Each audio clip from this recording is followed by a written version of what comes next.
같이 나귀와 무화과 나무, 나귀와 무화과 나무, 서기관과 과부. 서기관과 과부. 나귀와 무화과 나무가 도대체 무슨 상관일까?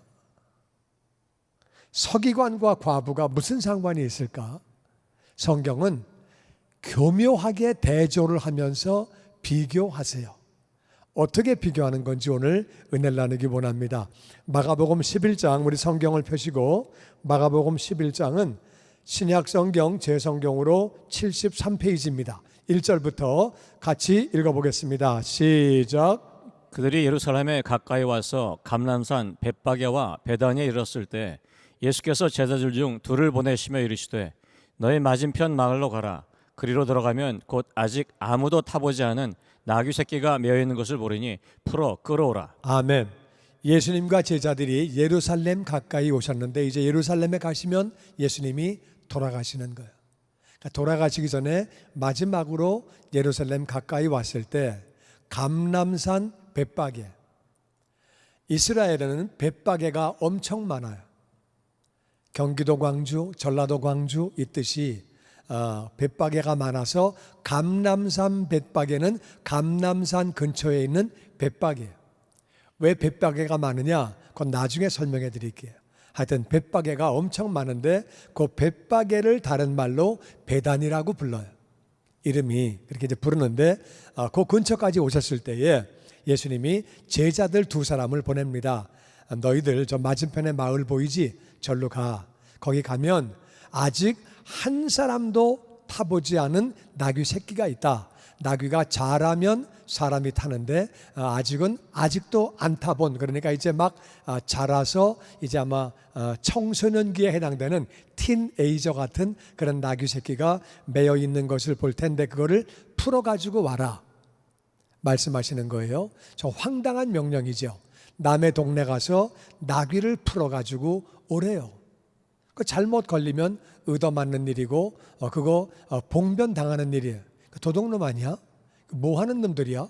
잘못하면 큰일 나는 일인데 그렇게 시키시는 거예요. 그러면서 이렇게 말씀하십니다. 3절 시작. 만일 누가 너에게 왜 이렇게 하느냐 묻거든 주가 쓰시겠다 하라. 그러면 즉시 이리로 보내리라 하시니 제자들이 가서 본즉 나귀 새끼가 문 앞거리에 메어 있는지라. 그것을 푸니 거기 서 있는 사람 중 어떤 이들이 이르되 나귀 새끼를 풀어 무엇 하려느냐 하매. 예수님이 미리 짐작하신 것처럼 말씀하십니다. 만일 사람이 그거 왜 그렇게 하는 거야? 뭐 하는 거야? 이렇게 이제 물어보면 주님이 쓰신다는데요. 대답을 그렇게 해라. 그러면 보내줄 거다.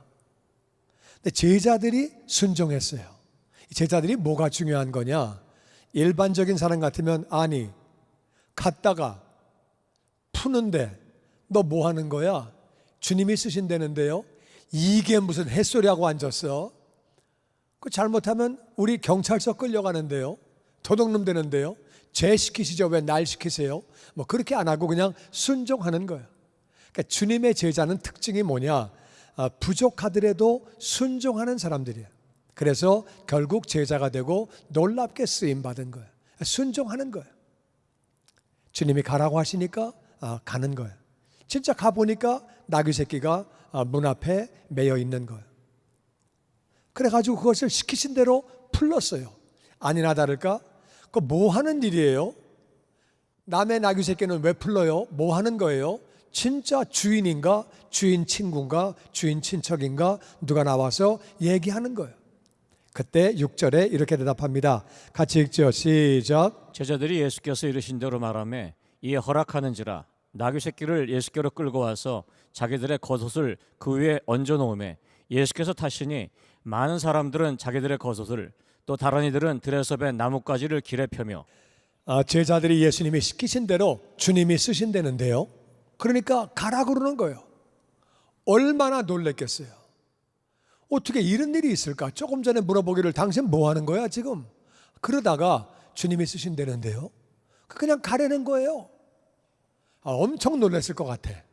놀랐는데 이제 나귀 새끼를 예수님께 끌고 와서 자기들의 곁옷을 그 위에 얹어 놓았다. 그러니까 아직 한 명도 타본 적이 없으니까 그 위에는 안장이 없죠.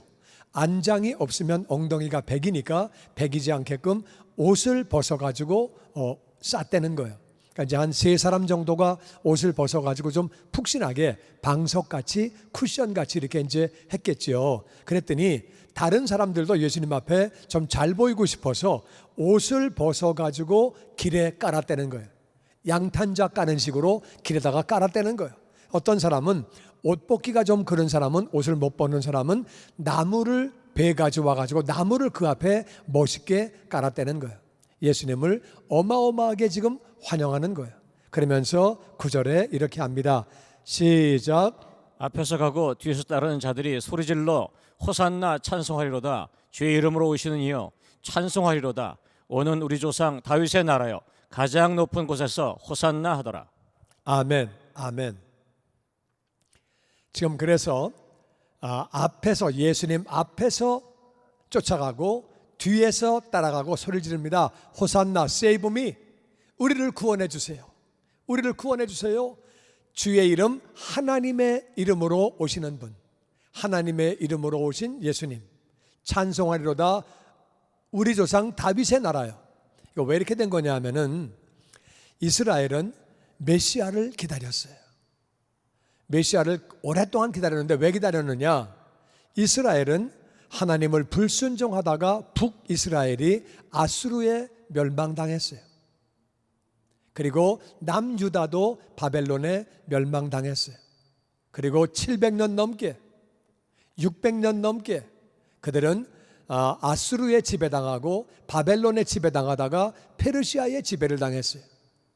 페르시아의 지배를 계속 당하다가 그 다음에는 그리스의 알렉산더에 의해서 지배를 당했어요. 그러다가 나중에는 로마의 지배를 당했어요. 우리는 36년 지배당한 것도 너무 억울하고 힘들다고 막 그러는데 그들은 몇백 년을 지배를 당했어요. 남의 나라에 몇백 년 지배당하면 진짜 어려운 거예요. 그들은 오매불망 메시아를 기다렸어요. 메시아가 오면 우리를 로마에서 해방시킬 거야. 우리나라가 우리 나라답게 살 거야.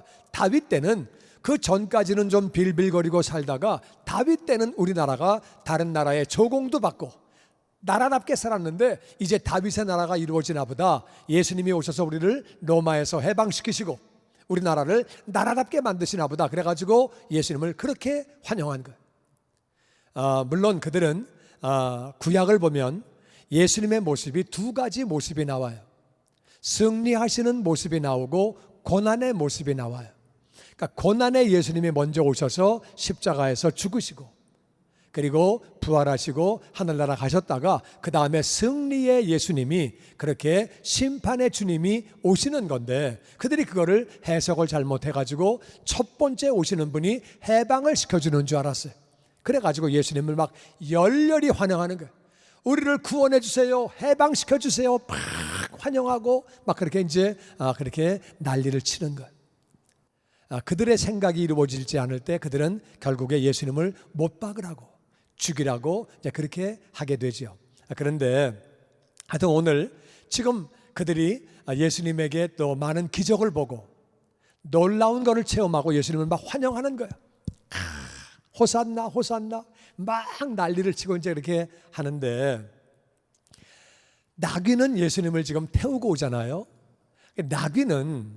나귀가 이게 새끼예요. 그래서 나귀는 내 생각에 굉장히 많이 힘들었을 거예요. 나귀는 굉장히 어려웠을 거예요. 왜냐하면은 예수님 몸무게가 얼마 나갔는지 저는 몰라요. 모르는데 예수님은 다 크신 분이에요. 성인이에요. 이거는 나귀 새끼고 처음 태운 거예요. 그러니까 등이 막 베기고 너무 힘들고, 그리고 예수님을 모시고 가는데 사람들은 막 박수를 치잖아요. 막 환영을 하고 그러는데 나귀를 환영하는 건 아니죠. 예수님을 환영하는 거죠. 나귀는 그렇게 이제 예수님을 이제 모시고 이렇게 이제 가는데, 나귀를 사진을 잠깐 보면은요, 나귀가 이렇게 생겼어요. 나귀처럼 생겼죠? 나귀예요. 그리고 또 이제 다른 사진 하나 보면은 요 나귀에다가 이렇게 안장을 얹어 가지고 사람이 그 위에 올라가는 거예요. 근데 성경에서는 나귀를 어떻게 표현하고 있냐? 나귀가 당나귀예요. 똑같은 건데 이 나귀는 부정한 짐승이에요. 집에서 키우는 소, 양, 이것들은 정한 짐승인데 나귀는 부정해요. 뿐만 아니라 이 나귀는 운반용이에요. 물론 사람이 탈 수 있지만 일반적으로 물건을 실어 나르는 거예요. 이 나귀에 비해서 말은 폼나요. 말은 멋있어요. 말은 장군이 타는 거고 왕이 타는 거고 진짜 말은 멋있어요. 높고 그냥 폼나요. 그리고 노새가 있거든요. 말과 당나귀가 합쳐진 게 그게 바로 노새예요. 노새는 생긴 거는 말 같아요. 노새도 타면은 멋있어요. 당나귀는 타면은 멋있지 않아요. 폼나지 않아요. 그런데 이제 가끔 사람이 타기도 하지만 이거는 물건을 실어 나르는 운반용이에요.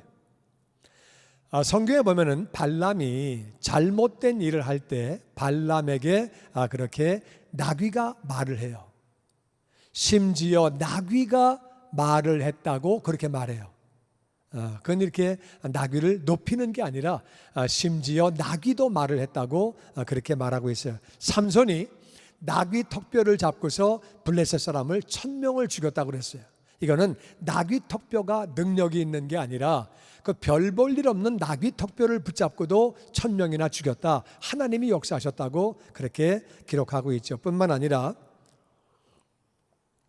사마리아에 기근이 들었을 때 그때에 나귀 머리 하나에 은 80세겔이라고 나와요. 이건 뭐냐면은 나귀 머리는 먹을 게 아무것도 없어요. 그리고 부정한 거예요. 그러니까 얼마나 물가가 올라갔고 비참한지 나귀 머리 하나에 은 80세겔이었다. 이거는 이제 안 좋은 거를 예를 들어서 설명을 한 거예요. 그리고 욥기서에 보면은 이렇게 나와요. 하나님은 들 나귀도 먹이신다. 그러니까 다 먹이는데 별 볼 일 없는 들 나귀까지 먹이신다. 그렇게 나귀라고 하는 것은 별로 그렇게 뭐 좋은 이미지로 나온 게 아니라 별 볼 일 없는, 그래서 영어로 나귀가 동키인데 또 다른 말로 영어로 S예요. S라고 하는 말은 바보, 머저리, 저 바보 아니야? 그럴 때 S라고 써요. 그러니까 안 좋은 단어로 이 나귀를 사용해요. 하여튼 그런데 이 나귀는 예수님을 모셨어요. 남들에게는 인정받지 못하고 사람들이 말 타기를 좋아하죠. 노새 타기를 좋아하죠. 누가 나귀 타기 좋아해요? 별 볼 일 없는데. 인정받지 못하지만 이 나귀는 하나님을 모신 거예요. 나귀는 그걸 알았을까? 몰랐을까? 자기 등에 하나님이 타신 거예요. 그리고 나귀가 힘들고 어렵지만은 환영은 예수님만 환영하고 자기는 환영하지 않고 찬밥이지만 그렇게 걸어 들어가므로 스가랴서에 있는 메시아가 오실 때에 그는 나귀를 타신다고 하는, 겸손하여 나귀를 타신다고 하는 그 예언이 이루어진 거예요. 그 나귀는 예언이 이루어지는지 안 이루어지는지 뭐 그런 거 잘 몰랐을 것 같아요. 그렇지만 놀랍게 쓰임 받았죠. 별 볼 일 없는 나귀가 놀랍게 쓰임 받은 거예요. 11절 말씀 계속 봅니다. 시작. 예수께서 예루살렘에 이르러 성전에 들어가사 모든 것을 둘러보시고 때가 이미 저물매 12제자를 내리시고 베다니에 나가시니라. 이튿날 그들이 베다니에서 나왔을 때 예수께서 시장하신지라 멀리서 잎사귀에 있는 한 무화과나무를 보시고. 예수님이 예루살렘에 오시자마자 제일 먼저 성전에 가셨어요. 가시고 한 바퀴 삥 돌아보시고 그 다음에 날이 저물었기 때문에 제자들과 함께 베다니 마을로 가셨어요. 베다니에서 주무셨는데 아침에 나오실 때 예수님이 시장하셨어요. 이 말은 아침을 못 드셨다 그 말이에요. 누구든지 손님이 오면 자기는 못 먹어도 손님은 먹이는데 그 집은 얼마나 가난한지 예수님에게 식사를 드릴 만한 여유가 전혀 없었어요. 예수님이 아침부터 굶어가지고 나오셨어요. 베다니는 빈민촌이에요. 문둥병자들이 살고 가난한 사람이 사는 그런 마을에 예수님이 의도적으로 가신 거예요. 그리고 아침에 이제 나오시다가 멀리 보니까 한 무화과 나무가 잎사귀가 무성한 거예요. 잎사귀가 무성한 무화과 나무를 보셨어요. 무화과나무 사진 한번 볼게요. 사진 보시면 이게 무화과나무예요. 무화과나무는요, 이스라엘은 광야예요. 나무가 별로 없는데 무화과나무는 얼마나 푸른지 몰라요. 그래가지고 이 밑에서 책도 읽고 공부도 가르치고 묵상도 하고 기도도 하고, 그리고 여기서 이제 신앙이 없는 사람은 여기서 이제 굿도 하고 산당을 세워놓고 별짓 다 하고 이제 잡신을 섬기고 그렇게 하는데, 이제 이게 굉장히 풀어요. 그리고 또 다른 사진 하나 보면은요, 굉장히 이게 아주 무성하게 정말 기가 막혀요. 그 사람이 봐도 아니 광야에 어떻게 이런 나무가 있지? 와, 이거 무슨 일이야? 이렇게 볼 정도로 어마어마한 그런 무화과 나무인데 잎사귀가 무성해서 예수님이 그걸 보시고 가셨다는 거예요. 13절 하반절 같이 보죠. 시작. 혹 그 나무에 무엇이 있을까 하여 가셨더니 가서 보신즉 잎사귀 외에 아무것도 없더라. 이는 무화과의 때가 아님이라. 예수께서 나무에게 말씀하여 이르시되 이제부터 영원토록 사람이 내게서 열매를 따먹지 못하리라 하시니 제자들이 이를 듣더라. 아멘. 예수님이 나무에 뭐가 있을까 하고 가보시는데 아무것도 없고 잎사귀만 있었다는 거예요. 그거는 무화과 때가 아니었기 때문에. 예수님이 갑자기 이 무화과 나무를 저주하시는 거예요. 저주하셔서 이 나무는 죽습니다. 죽게 되는데 이게 무슨 말이냐? 이 무화과 나무를 잘 이해해야 이 말씀을 이해하게 돼요. 무화과 나무는 잎사귀가 나오면서 동시에 열매가 나와요. 그러니까 잎사귀와 열매가 동시에 나오는데 첫 번째 나오는 그 열매를 바게라고 그래요. 바게. 벳바게라는 말은 바게가 많은 마을. 벳이라는 말은 집이란 말이에요. 그러니까 바게가 많은 마을. 첫 번째 나오는 그 바게는 사람이 먹지 못해요. 굉장히 뜰고 먹으면 배탈 나요. 그래서 버리든가 아니면은 가축 사료용으로 써요. 그리고 남의 집에 바게를 따 먹는 거는 합법이에요. 버리는 거니까 얼마든지 따 먹어도 괜찮아요. 근데 그 다음에 첫 번째 열매가 떨어지고 나서 그 다음에는 테나가 열려요. 그 테나가 사람이 먹는 무화과예요. 그거는 남의 집의 거를 따면은 안 돼요. 그러니까 잎사귀가 있으니까 예수님은 바게가 있는 줄 알고 가셨는데 가보니까 바게가 없는 거예요. 잎사귀만 있는 거예요. 잘못된 거예요. 예수님이 그래서 저주하시는 거예요. 너는 이제부터 영원토록 사람이 내게서 열매를 따먹지 못한다. 그래서 이 나무가 그렇게 죽게 되는 거죠. 이 나무는 굉장히 잘생겼어요. 잎이 많고 남들이 볼 때 와 나무답네, 잘생겼네. 근데 열매가 아무것도 없어요. 외식하는 사람들을 상징적으로 의미하는 그런 나무였어요. 그래서 예수님이 저주하신 거예요. 그러면서 12장 38절에 이렇게 말씀하십니다. 시작. 예수께서 가르치되 이르시되 긴 옷을 입고 다니는 것과 시장에서 문안 받는 것과 회당의 높은 자리와 잔치 윗자리를 원하는 서기관들을 삼가라. 저희는 과부의 가산을 삼키며 외식으로 길게 기도하는 자니 그 받는 판결이 더욱 중하리라 하시니라. 아멘. 예수님이 가르치시면서 말씀하십니다. 서기관은 성경을 연구하고 성경을 가르치는 사람들이에요. 그러니까 이 사람들은 존경받죠. 성경 박사야, 엄청 많이 알아, 진짜 잘 가르쳐. 와, 그 존경받는 사람들이고 그렇게 인정받는 사람들이에요. 근데 서기관들이 긴 옷 입기를 좋아해요. 옷이 긴 옷을 입으면 폼나요. 멋있어요.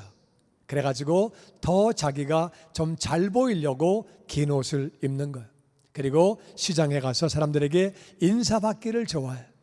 다 인사하고 그렇게 꾸벅꾸벅 하니까 그 재미가 너무 좋아서 시장 가서 인사받기를 좋아하고, 회당에서 예배 드릴 때에 높은 자리에 앉으려고 그러고, 잔치하면 헤드 테이블에 높은 자리에 앉으려고 그러고, 좋은 자리에 앉으려고 하고, 그런 섬기관을 삼가해라. 그런 사람들을 주의해라. 그렇게 말씀하시는 거예요. 그 사람들은 과부의 가산을 삼킨다. 오늘날도 과부가 살기 어렵지만 예수님 당시에는 과부가 진짜 살기 어려워요. 과부가 직장이 있는 것도 아니고, 정말 유목민족은 양을 죽이고 소를 죽이는데 여자들이 할 일이 아니에요. 과부들이 정말 살기 어렵고 재산권이 없고 2000년 전에는 여자와 애들은 사람 취급을 안 했어요. 그러니까 과부는 정말 살기 어려운 거예요. 그 사람들은 정말 많은 사람이 가난한데 그들의 재산을 뺏는다. 자기가 더 부자가 되려고. 그리고 외식으로 기도를 길게 한다. 사람 없을 때는 기도 거의 안 하든가 해도 짧게 하다가 사람이 보면 길게 하다가 또 보고 있으면 또 계속 하다가 보고 있으면 계속 하면서 저거 왜 안 가는 거야? 그러면서 계속 하는 거예요. 남들 보면 길게 기도하고 그런 사람은 받는 판결이 더욱 중하다. 이 말씀이 영어로 보면 Such man will be punished. 벌을 받는다고 나와 있어요. 심하게 벌을 받는다. 이건 지옥 간다 그 말이에요. 성경 박사고 가르치는 사람이어서 대단한 줄 알았더니 예수님이 저 사람 지옥 간다. 하나님 믿는 거 아니다. 가짜라고 말씀하시는 거예요. 그러면서 41절에 같이 읽습니다. 시작. 예수께서 헌금함을 대에 앉으사 무리가 어떻게 헌금함에 돈 넣는가를 보실세. 여러 부자는 많이 넣는데 한 가난한 과부는 와서 두 렙돈 곧 한 고드란트를 넣는지라. 아멘. 예수님이 헌금함 앞에 딱 앉으셨어요. 이 말씀은 헌금하는 사람들을 보시겠다 그거예요. 얼마나 넣는지를 보시겠다 그 말이에요. 옛날에는 헌금 봉투가 있는 게 아니기 때문에 그냥 돈을 넣는 거예요. 그러니까 누가 얼마 넣는지 다 보여요. 예수님은 정확하게 거기 앉아서 헌금에 대해서 관찰하시는 거예요. 하나님은 헌금에 관심이 많으세요. 왜? 우리가 이 땅을 살면서 정말 하나님의 은혜가 너무도 감사해서 나 같은 죄인 구원받은 거 감사해서 헌신하는 것은 정말 아름다운 일이에요. 헌신에는 세 가지가 있어요. 시간을 드리는 거예요. 시간을 들여서 봉사하는 거예요. 너무 아름다운 일이에요. 그리고 자기의 재능을 들여서 찬양팀으로 봉사하고 또 미디어국에서 봉사하고 예배국에서 봉사하고 기도로 봉사하고 그렇게 자기의 재능을 들여서 시간 들여서 봉사하는 거 아름다운 일이에요. 그런데 저는 그 봉사도 다 귀하지만 정말 가장 귀하고 하나님이 관심 가지시는 거는 물질에 대한 봉사예요. 왜냐하면 물질의 위치는 하나님까지 올라가는 거예요. 진짜 헌신은 물질로 헌신해야 그게 헌신이에요. 물질은 전혀 헌신하지 않고 다른 헌신도 물론 귀하겠지만 물질 헌신이 그게 중요한 거지요. 근데 예수님은 물질로 헌신하는 것을 보시려고 그 앞에 앉아 계시는 거예요. 누가 얼마 내는지 보시는데 부자들이 많이 넣는 거예요. 부자니까 많이 넣겠지요. 근데 부자라고 다 많이 넣는 거 아니에요. 부자 가운데도 안 하는 사람은 안 해요. 부자 가운데 진짜 헌신된 사람들은 많이 하지요. 근데 이 가난한 과부가 와서 두 렙돈 한 고드란트를 넣는 거예요. 이 가난한 이 과부는 특별히 가난한 과부였어요. 가난한 건 옷 보면 알잖아요. 가난한 과부인데 두 렙돈이라는 말은 1불 50전. 1불 50전을 헌금한 거예요. 근데 43절에 주님이 이렇게 말씀하십니다. 시작. 예수께서 제자들을 불러다가 이르시되 내가 진실로 너에게 이르노니 이 가난한 과부는 헌금함에 넣는 모든 사람보다 많이 넣었도다. 그들은 다 그 풍족한 중에 넣었거니와 이 과부는 그 가난한 중에서 자기의 모든 소유 곧 생활비 전부를 넣었느니라 하시니라. 예수님이 갑자기 제자들을 다 부르자. 일로 와라, 일로 와라. 이거 좀 배워라. 이거 봐라. 이 가난한 과부가 헌금함에 모든 사람보다 많이 넣었다. 헌금 액수는 제일 작은 거예요. 1불 50 넣었어요. 제일 적은데 예수님은 제일 많이 넣었대요. 다른 사람은 풍족한 중에 넣었지만 이 과부는 가난한 중에 자기의 모든 소유, 생활비 전부를 넣었다. 이 말씀은 생활비를 전부 넣어라 그런 뜻이 아니에요. 생활비는 넣지 마라 그런 뜻도 아니에요. 예수님은 그것을 보시고 제자들을 가르치시기를 원하셨어요. 이 과부와 지금 서기관과 붙여서 말씀하세요. 서기관이 있는데 이 과부가 있다고 말씀하세요. 서기관은 인정받는 사람이에요. 서기관은 사람들이 인정해요. 성경 박사야, 성경 너무 많이 알아. 진짜 잘 가르쳐. 와, 대단한 분이야. 대단한 분이야.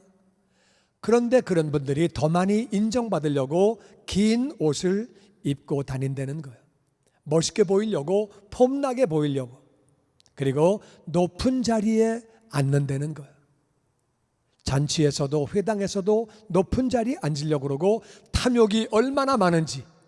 과부를 도와줘야죠. 불쌍한 과부를 도와줘야지 그 과부 거를 다 뺏어간다는 거예요. 그리고 외식한다는 거예요. 평상시는 기도 안 하다가 사람이 보면은 기도하는 척. 그래가지고 자기 혼자는 기도 거의 안 하고 사람이 볼 때는 길게 한다는 거예요. 그런 사람은 심판을 받는다고 말씀하세요. 구원받지 못했다, 지옥 가고 벌 받는다고 말씀하시는 거예요. 그런데 과부가 있었어요. 이 과부는 소외된 사람이에요. 가난하고 누구도 알아주지 않아요. 누구도 인정해 주지 않아요. 복을 못 받았나? 하나님이 복을 안 주셨나? 왜 과부가 됐지?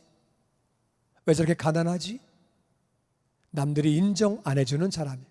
소외된 사람이에요. 근데 이 사람은 아름답게 헌신을 했다는 거예요. 아름답게. 이거는요, 하나님을 사랑하지 않으면 이렇게 못해요. 하나님을 사랑하고 믿지 않으면 그렇게 못해요. 어떻게 전 재산을 집어넣고 어떻게 생활비를 집어넣어요? 하나님을 믿지 않으면, 사랑하지 않으면 불가능한 거예요. 아름다운 헌신을 예수님은 지금 제자들 앞에 자랑하시는 거예요. 얘들아, 이거 좀 봐라, 이거 좀 봐. 너무 기쁘셨어요. 하나님을 믿는 그 모습이, 아름다운 헌신이 너무 기쁘셔서 지금 예수님은 서기관과 과부를 대조시키시는 거예요. 나귀가 있어요. 나귀는 부정한 동물이에요. 부정한 동물은 재수 없다 그 말이에요. 만져도 안 되고, 부정한 짐승은 먹을 수도 없고, 부정해요. 무시당해요. 근데 그 나귀가 남들은 알아주지 않지만 헌신했어요. 예수님을 등에 태우고, 처음 태워봤으니까 굉장히 힘들었을 거예요. 몇 번 태워본 것도 아니고 처음부터 애를 태운 게 아니라 다 크신 어르신을 태운 거예요. 그러니까 얼마나 무겁고 얼마나 힘들고. 그런데 나름대로 최선을 다해서 걸어가는 거예요.